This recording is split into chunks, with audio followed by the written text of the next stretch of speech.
Alona hekayəsinin bu hissəsində mən sizə göstərəcəm ki, Alonanın qaynatası İlham Əliyev nə qədər şəxsiyyətsiz, nə qədər qorxaq, nə qədər zəif, nə qədər əxlaqsız bir adamdır.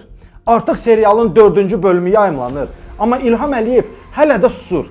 Çıxıb bu olaylara cavab verə bilmir. Millət İlham Əliyevi şərhlərdə yıxıb sürüyür, amma İlham Əliyev el dili ilə desək, peysərə atıb yaşayır. Və təkcə bu deyil. Axı İlham Əliyev, sənin gəlininə ağır ittihamla səsləndirmişik. Niyə cəsarət toplayıb, çıxıb gəlinini müdafiə edə bilmirsən, ha? Mən Alonanın kimliyini ortaya qoydum. Alonanın Bala Heydərə kim tərəfindən soxuşdurulduğunu da ortaya qoydum. Alonanın təzə villasını ortaya qoydum. Alonanın kimlərin qucağında olduğunu ortaya qoydum. Amma sən, İlham, atmısan qəlbinə. Və mən onlara dedim ki, gedin, oturun yerinizdə. Əvəzində Alonanı hər gün bahalı paltarlarda uşaq evlərinə göndərib şəkillər paylaşırsan. Güya cəmaət çörəyi qulağına yeyir. Güya cəmaət görmür ki, bunların hamısı ucuz şoudur, ha?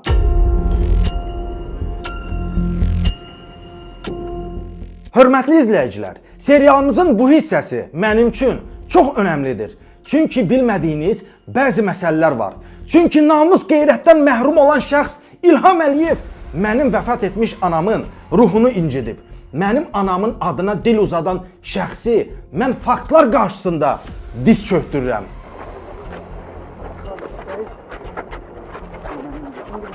Ya Allah, bismillahi, Allahu ekber, ya Allah.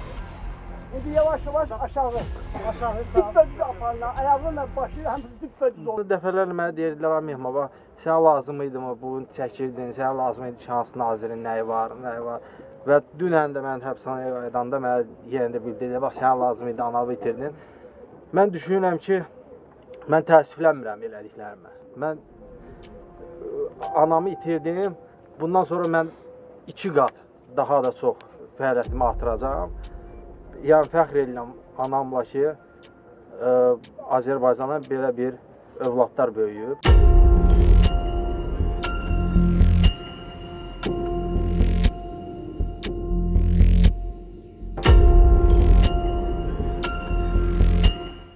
Ay millət, İlham Əliyev cinayət törədib və bizdən gizlədib.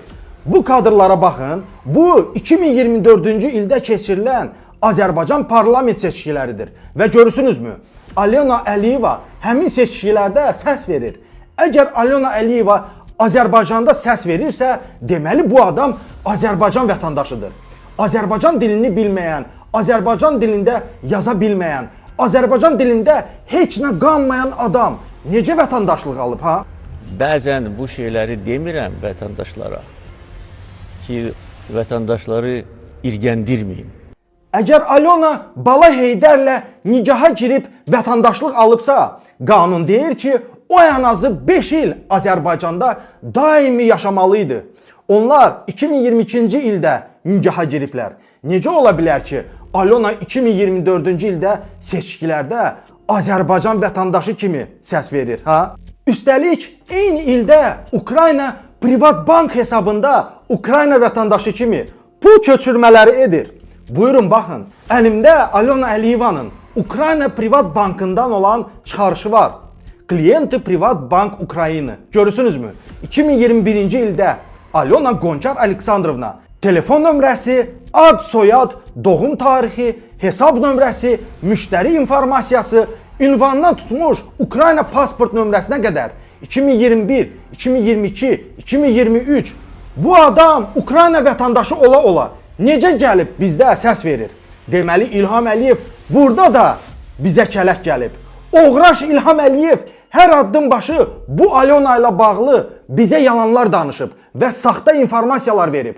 İlham Əliyev o qədər çıxılmaz vəziyyətə düşüb ki, necə cavab verəcəyini düşünüb tapa bilmir. Hərə otursun yerində, öz işi ilə məşğul olsun, məni də əsəbləşdirməsin. Necə düşünürsən, Alona Əliyeva necə həm Ukrayna vətəndaşıdır, həm Azərbaycan vətəndaşıdır? Yəni İlham Əliyev necə edib ki, o tez bir zamanda Azərbaycan vətəndaşlığı alıb? Mən düşünürəm ki, İlham Əliyev həmişə kimi qanunu pozubdur. Deməli, İlham Əliyev öz ailəsi üçün nə desən eləyə bilər. O qanuna, konstitusiyaya heç vaxt baxmayıb, həmişə də konstitusiyanı pozan bir adamdır, öz biznesi üçün, ailəsi üçün. Xalq həqiqəti bilməlidir ki, İlham Əliyev birbaşa ailəsinə görə konstitusiyanı o birbaşa nəzərə almadan bir qohumla vətəndaşlıq veribdir. Mən belə düşünürəm. Başqa bir şey burada ola bilməz. Əvvəllər İlham Əliyev heç olmasa Əli Nağıyevin dili ilə, saxta telekanalizasiyaların dili ilə mənə cavab verərdi ki, Mehmanın anası ermənidir, ona görə həqiqətləri deyir. Bu ölkədə kim İlham Əliyevə qarşı çıxırsa, kim həqiqətləri deyirsə, ona ya erməni damğası vururlar, ya da Avropanın, Amerikanın agenti. Mehman Hüseynov və anası, ailəsi həqiqətən də erməni olsaydı, Azərbaycanda bizi nə gözləyirdi? En azından belki Muci Leyla ile birinci sen evlenmiştin. Ancak Mehman senin şansın yoktu. Senin anan faktiki Allah'a kurban olun. Birinci millet insan var. Millet demek olmaz ki kimse pis millettir ya yaxşı millətdir. Ən gülməlisi isə bilirsiniz nədir? Mənə və anama erməni damğası vuranda yenə saxtakarlığa əl atıblar. Bilirsiniz, İlham Əliyev və Əli Nağıyev necə altını vurublar? Yaxın oturun, sizə danışım. İlham Əliyevdən fərqli olaraq mən ailə üzvlərimi açıqcasına müdafiə edə bilirəm. Çünki əlimdə faktlar var ki, İlham Əliyev mənə şər atır. Emin və Mehman Hüseynov qardaşlarının analarının erməni olması ilə bağlı məlumat yayıldıqdan sonra internet saytları bu mövzuda araşdırmaları davam etdirirlər. Belə araşdırmalardan birini 2020-ci ildə Real TV-də mənim dünyasını dəyişmiş anamla bağlı bir video reportaj gedib. Güya Mehman Hüseynovun anası erməni imiş və güya bunu təsdiq edən adam tapıblar. Güya bu adam mənim anamı tanıyırmış və çıxıb Real TV-də danışıb. Gəlin baxaq ki, bu adam mənim anam haqqında nə danışır? sakin əməkdaşları Bakının Qaraçuxur qəsəbəsində olublar. Onlar qonşulardan, Hüseynovların ailəsini tanıyanlardan açıqlama da alıblar. Həmin şəxslər Hüseynov qardaşlarının sir kimi saxladıkları məqamı, yəni mərhum Firəngiz Bədirzadənin milliyyətcə erməni olduğunu bildiklərini deyiblər. Mehman Hüseynov Rafiqoğlu bizim məktəbdə 1-ci sinifə gəldi və 11-ci sinifə kimi bu məktəbi qurtardı. Ailəsinlə də çox mehriban, yaxın əlaqəmiz olmasa da, onun anası Firəngiz xanım ermənidir, əslən ermənidir. Sonra adı dəyişdirilib, Azərbaycan adı qoyulub ona, Firəngiz xanım olub. Bu reportajdan sonra mən bildirmişdim ki, İlham Əliyev, mənim anam erməni olsaydı, bugün mən sənin qızlarından biri ilə evlənmiş olardım və sən məni yüksək vəzifələrdə gəzdirərdin. Necə ola bilər ki, Mehmanın anası erməni ola-ola, onun digər oğlu İbrahim Hüseynov 25 ildən çoxdur ki, Azərbaycan ordusunda xidmət edir. Özü də cəbhə həddində. Bu mənim ortancıl qardaşımdır, İbrahim Hüseynov. Bəli, bu adam 25 il Azərbaycan ordusuna xidmət edib və necə bir zabit olduğunu onu tanıyan hər kəs bilir. Bu o qardaşımdır ki, alçaq Əli Nağıyev yolda başına torba keçirib, uğurlayıb idarəyə aparıb və ona mənim seks videolarımı göstərib. Təsəvvür edirsiniz?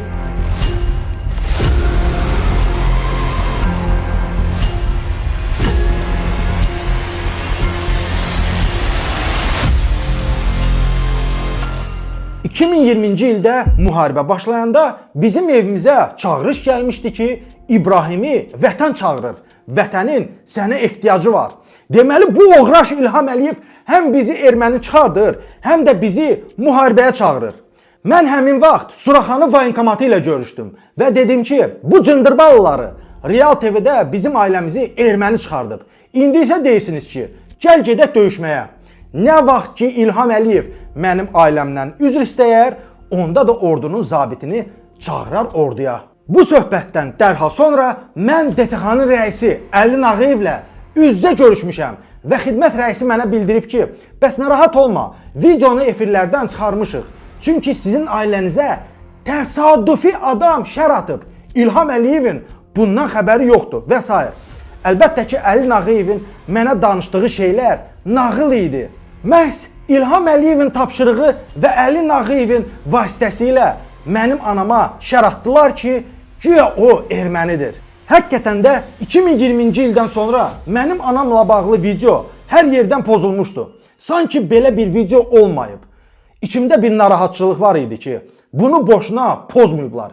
Bunu boşuna efirlərdən silməyiblər. Nəsə var idi o videoda.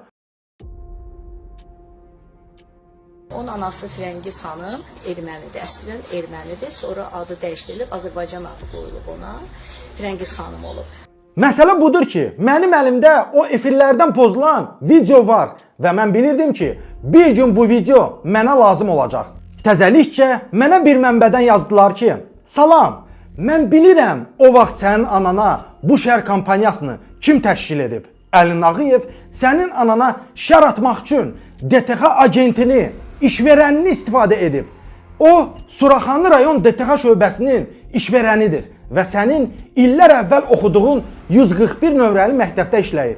Bu adam əlavə olaraq həm də İlham Əliyevlə şəxsən tanışdır. Düşündüm axı, bu necə ola bilər?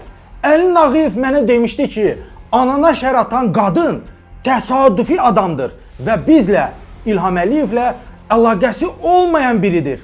Qaydaq anamla bağlı Real TV-də yayımlanan videoya. Söhbət bu qadından gedir. Mehman Hüseynov Rafiq oğlu bizim məktəbdə 1-ci sinifə gəldi və onun anası Firəngiz xanım ermənidir, əslən ermənidir. Sonra adı dəyişdirilib Azərbaycan adı qoyulub ona. Bəli, bu adam mənim oxuduğum məktəbdə işləyib. Amma ailəmizlə heç vaxt əlaqəsi olmayıb. Anamla yaxın olmayıb. Bu adam durduq yerə niyə bizə şər atmağı qərara alıb? Niyə məhz o? Maraqlı suallardır. Elə deyilmi? Mən də sizə güvənirəm. Mən də sizə arxalanıram. Səmamız aydındır, əmin-amanlıqdır. Bax, gecə rahat yatıb, rahat dururuq. Allah sizi var eləsin. Bilirsiniz ki, İlham Əliyev hər dəfə hansısa rayona, park açılışına gedəndə onun qabağına sadə vətəndaşları yox, DTX və polisin işverənlərini, agentlərini çıxarırlar. İlham Əliyevin qarşısına heç vaxt təsadüfi adam çıxa bilməz. Yalnız DTX-nın etibar etdiyi öyrədilmiş şəxslər çıxır. Elə bu xanım anama erməni damğası vurduğu ildə İlham Əliyev Qaraçuxura parkın açılışına gəlir. Və nə görsək yaxşıdır.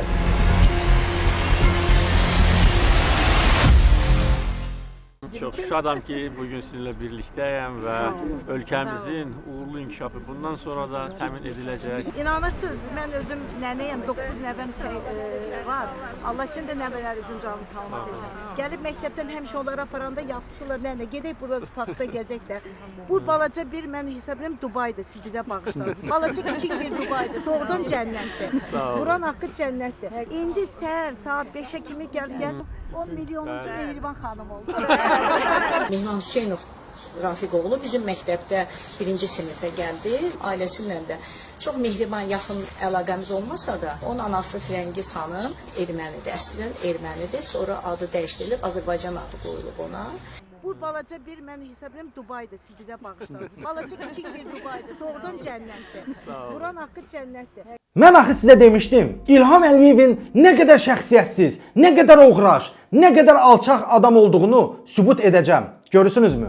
Əli Nağıyev mənim anama şər atan DTX işverənini İlham Əliyevin qarşısına çıxardır. Bu qadın İlham Əliyevlə söhbət edir, ona yaltaqlanır. Əli Nağıyev və İlham Əliyev illərdir yatağıma kamera qoyub, tumanımı güdürdülər ki, vaxtı çatanda məni şantaj etsinlər.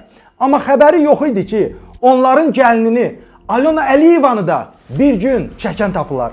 İlham Əliyev elə göstərdi ki, güya onun ailəsi bütün ölkəyə nümunəvidir. Amma mən sübut elədim ki, İlham Əliyev öz gözündə tiri görmür, başqasının gözündə çöp axtarır. O mənim ölmüş anama şər ataraq onu erməni çıxarmaq istəyib. Amma məlum olub ki, bu əməliyyatı, bu kampaniyanı da hökumətin özü şəxsən Əli Nağıyev təşkil edib və bunun üçün DTX-nın agentlərini istifadə edib. Görürsünüzmü? İlham Əliyev mənim ailəmə şər atıb. Amma mən ona şər atmadan oğraş olduğunu bütün ölkəyə göstərdim. İlham Əliyevin cinayətləri bir deyil, iki deyil.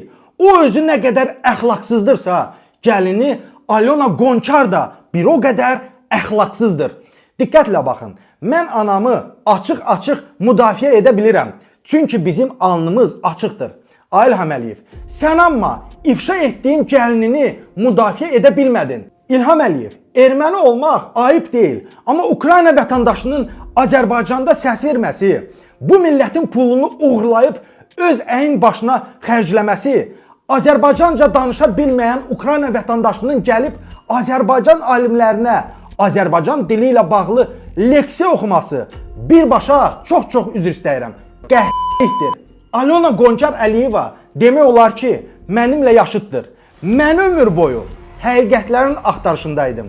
O isə yoğun, üzr istəyirəm, harınlanmış ər axtarışında.